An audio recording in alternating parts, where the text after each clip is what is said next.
Can you talk about how when you have aligned purpose, you are able to physically push yourself to places you never thought before? And I think President Trump embodied that, because everyone marvels. They say, how does he do it? And look, there's a genetic component. I mean, he's just built differently, right? He's just built differently than you and I. I would eat, if I ate like him, I'd be 385 pounds. But the power of purpose, dive into that, PBD. Yeah, so look, you'll find a lot of guys in business that are just brilliant, and so they make money because they're extremely intelligent and brilliant, right? And then you'll have guys that are brilliant, extremely intelligent, and they were offended, and they have a certain drive to go to tell somebody, hey, I'm more successful than you. Then there's those guys that are strategic, that are in rooms, and they can hear everybody talking aboard, and they'll say, I think we need to do this, this, that. What do you think, Johnny? Johnny, what do you think about what Billy just said? Billy, do you agree with Johnny? I don't. Can you tell us why you don't? Mary, whose side are you on? Those types of people behind closed doors, but they can do that. Then you got the connectors, the Charles Schwab type of guys that know how to go shake hands and build relationship and raise billions of dollars of money. Those are all good strengths that you have. But there's one thing that is by far, Charlie, the most intimidating quality of an entrepreneur, founder, CEO, businessman, athlete, anybody you want to talk about. There is not a quality more intimidating than this. Not one quality more intimidating than this. When you know you're going to compete with somebody, the person here who knows they have this quality, they know they're not going to stop. In business, I learned you can outwork people and you'll win.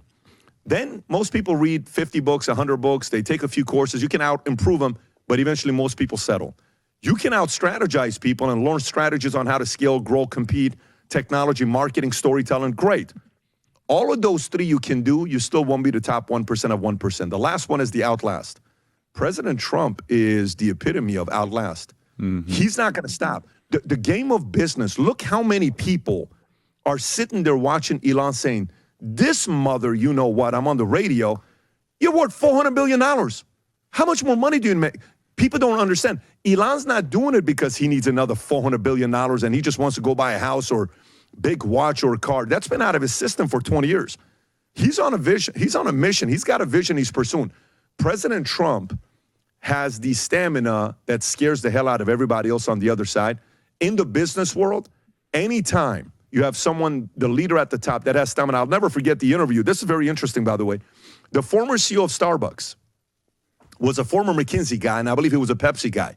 He comes to Starbucks. They hire him. He's doing an interview with Forbes, and he says, if anybody calls me after 6 p.m., I ask him, why are you calling me after 6 p.m.? Don't call me after 6 p.m. Let's talk about it tomorrow. I'm watching this interview. I'm like, you're running a $110 billion company called Starbucks, give or take. What the hell do you mean don't call me after 6 p.m.? So at the time when this guy's the CEO of the company of Starbucks, $110 billion, he's only a CEO for 18 or 19 months. Somebody can correct me on this, but it's 18 or 19 months. Do you know in his time of being the CEO of Starbucks, Starbucks valuation went from $110 billion, give or take, to roughly $70 billion. He lost $40 billion of valuation of Starbucks. Starbucks goes and hires a guy from a company called Chipotle. The CEO of Chipotle, this guy's a freak, I think his name is Brian Nickel. The CEO of Chipotle, who's been there for 6 years. During his 6 years there, he takes Chipotle from $7 billion in valuation to $71 billion in valuation. Nearly 10x, over 10xing the valuation of Chipotle. The day Starbucks hires and announces the new CEO, I think his pay package was like almost $200 million. Everybody's like, oh my God, what a highly paid CEO. Why would Starbucks pay this Brian Nickel guy $200 million? He's not worth it. In one day, Starbucks' valuation went up $20 billion in one day. Wow. They paid this guy $150, $200 million. Somebody can verify it on this. That day, Starbucks goes out $20 billion. Why? You need a leader that's running 24/7, that burden most people don't want. Most people are trying to be a president to kind of put it on their resume and checklist. Look who I am. I'm the president. They're going to make books and history books are going to write about me.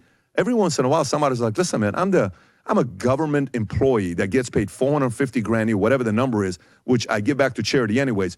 I love my country. It's America first. And I'm a tough guy, and I'm not going to let them do anything to my country. That outlasting your peers is so intimidating, and that's what Trump's got.